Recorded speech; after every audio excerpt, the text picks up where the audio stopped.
¿Cuál es el bien más preciado para aquellos que lo tienen todo? La respuesta es sencilla: la vida eterna.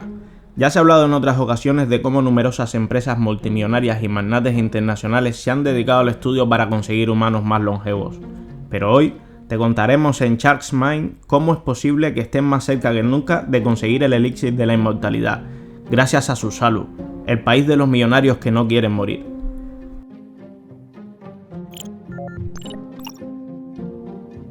Jeff Bezos, por ejemplo, fundador de Amazon, es uno de los principales inversores de Altos Labs, cuya meta es comprender y ser capaces de manejar la reprogramación celular para frenar el envejecimiento. El experto en longevidad Michael Ray, de 50 años, dice que la ciencia de vivir para siempre está dando grandes pasos hacia adelante. Además de contar con el respaldo de Thiel, su grupo Sense también se ha reunido con Bezos, y con el respaldo de muchísimo dinero es optimista de que el secreto de la vida eterna se pueda descifrar para 2050. La tecnología de reprogramación es emocionante porque, si podemos hacer retroceder el reloj y hacer que nuestras células vuelvan a ser jóvenes, eso ayudará a romper finalmente el vínculo entre la edad y la muerte. El objetivo es reparar integralmente el daño que se acumula en nuestro cuerpo con el tiempo. Una línea de investigación se pregunta si se pueden crear copias de seguridad de las células para reemplazar las que funcionan mal por las nuevas células que se implantarían en nuestro cuerpo para que puedan asumir el control cuando nuestro sistema comience a degradarse. Esto significaría que podemos renovar nuestros cuerpos una y otra vez, como reemplazamos los chips defectuosos de un ordenador. Eso no significa que seas inmortal, por supuesto.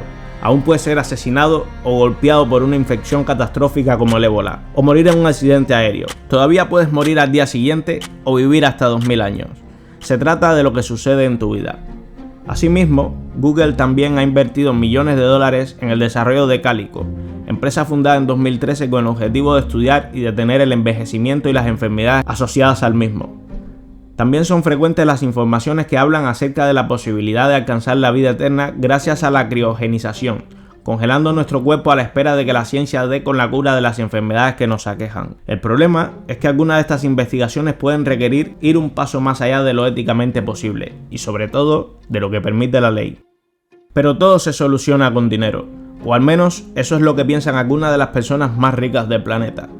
Este grupo, compuesto en buena parte por personas que se han enriquecido gracias a la inversión en criptomonedas, se ha reunido el pasado mes de mayo en la localidad de Tivat, en Montenegro, con una idea muy clara: fundar Susalu, un grupo principalmente de jóvenes y excéntricos millonarios que pretenden no envejecer nunca, capitaneados por Vitalik Buterin, el programador ruso fundador de Ethereum, celebraron con una fiesta el nacimiento de Susalu, lo que pretende ser un nuevo país sin restricciones para la experimentación con humanos. Su intención es investigar sin límites, sobre todo en lo que tiene que ver con regeneración celular, ensayos que no están permitidos en ningún otro sitio por todos los riesgos que entrañan, pero que ellos dicen estar dispuestos a asumir. Buscan un país que les dé vía libre a hacer cualquier tipo de ensayos que ellos quieran, poniendo sus cuerpos, y que además tenga ventajas fiscales a todas las empresas de experimentación que quieran establecer allí su base. Ahora, ¿ya tienen algún candidato a país de la experimentación? A ellos les gusta Rhode Island, porque dicen que en Estados Unidos hay muchos partidarios de la longevidad. También hay empresas de biotecnología que podrían no querer mudarse a otro país.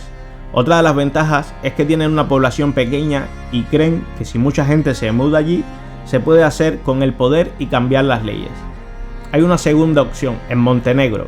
Ya han celebrado allí la constitución del proyecto y se han reunido con los gobernantes. De hecho, al capitán de esta idea, Vitalik, le han dado incluso la nacionalidad. Es importante saber que se basan en dos antecedentes. El primero es un movimiento que se creó hace 20 años, Free State Project, donde 20.000 personas se mudaron a New Hampshire para crear un estado propio que no ha funcionado. No tienen sus propias leyes y además viven entre delincuencia y ataques de osos. El segundo es Próspera, una ciudad en Honduras donde el Bitcoin es la moneda de curso legal y que ofrece regulaciones flexibles a las empresas. El grupo defiende que se debe alentar a las personas a que experimenten por sí mismas con tratamientos no probados, si así lo desean. Igualmente dicen que las empresas no deberían verse restringidas por las leyes nacionales que limitan la forma en que se desarrollan y prueban los medicamentos. Otro de los objetivos de los asistentes es desarrollar un estado de red. Es una comunidad online altamente alineada con la capacidad de acción colectiva. Además, financian colectivamente territorios en todo el mundo y tienen como objetivo obtener el reconocimiento diplomático como Estado. Es difícil imaginar un mundo en el que la gente viva hasta los 1000 años. La Tierra ya está superpoblada y se encamina hacia un desastre ambiental. Entonces, ¿qué efecto tendría una explosión demográfica si las condiciones de vida se vuelven aún más estrechas y consumimos cantidades récord de carne y combustible? Las personas interesadas en la inmortalidad hacen a un lado estas preocupaciones. Están más preocupados por los miles que mueren cada día por los problemas relacionados con la edad. Si se sigue por este camino, sin duda, surgirá la necesidad de repensar cosas como la edad de jubilación, los planes de pensiones y la forma en que estructuramos nuestra vida en torno al envejecimiento y la muerte. Se preguntan si realmente la solución a nuestros problemas, como por ejemplo el ecológico, es que la gente tiene que seguir muriendo de cáncer y ataques cardíacos. La locura y la genialidad suelen ir tomadas de la mano. Y estas ideas, aunque aparentemente nobles, aún les quedan muchos flecos sueltos, principalmente en lo que a seguridad de las personas que se pueden prestar para experimentos se refiere. Quizás estemos jugando a ser dioses y acabemos pagando las consecuencias. Solo el tiempo lo dirá. Si te ha gustado el vídeo, nos encantaría que te suscribas. De esta manera ayudas al canal y a todo el trabajo que hay detrás. Un abrazo muy fuerte y nos vemos, por supuesto, en la próxima, tiburones.